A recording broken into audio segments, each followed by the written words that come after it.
Derrière ces collines, la terreur. C'est ce dont témoignent ces villageois qui ont fui les violences politiques. En juin 2015, les forces gouvernementales et les rebelles de la Renamo ont recommencé à s'affronter à Nkondesi, dans l'ouest du Mozambique, plus de 20 ans après la fin de la guerre civile qui a fait 1 million de morts.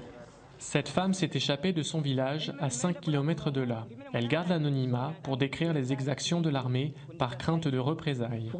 Il suffit qu'ils te rencontrent sur leur chemin ou même dans ta maison pour qu'ils te tuent. Parfois, ils t'attrapent, te mettent dans une maison et y mettent le feu. Non loin de chez elle, la Renamo a réactivé une base militaire en 2013. L'ancienne rébellion, aujourd'hui le principal parti d'opposition, refuse toujours de désarmer ses derniers combattants et conteste les résultats des dernières élections. Avec la présence de la Renamo, personne ne se plaignait. Mais depuis que les forces armées sont arrivées, nous avons tous commencé à fuir parce qu'ils assassinent les gens. Les forces gouvernementales ont installé leur quartier général dans l'école de son village pour chasser les hommes de la Renamo. Depuis, les militaires auraient brûlé une 50aine de maisons, dont la sienne. Terrorisés, plus de 4000 Mozambicains ont passé la frontière avec le Malawi à quelques jours de marche. Les forces armées ont dit qu'ils cherchaient des hommes de la Renamo. Aux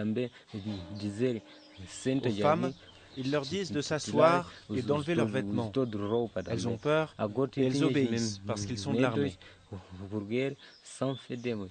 Nous avons tous très peur. Ce père de famille n'ose plus se rendre sur ses champs. La zone est désormais vidée, trop dangereuse.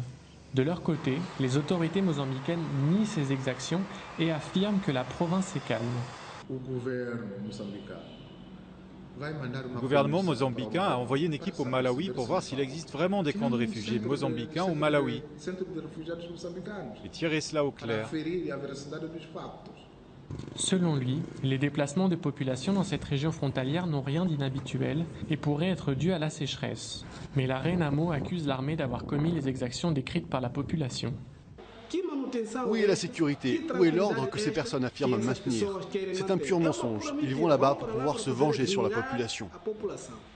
Le leader de la Renamo, Afonso Dhlakama, a récemment jeté de l'huile sur le feu en annonçant qu'il prendrait le pouvoir en mars prochain dans la moitié nord du pays et si nécessaire par la force. Les habitants de Nkondesi, eux, craignent désormais la faim et se demandent quand ils pourront rentrer chez eux.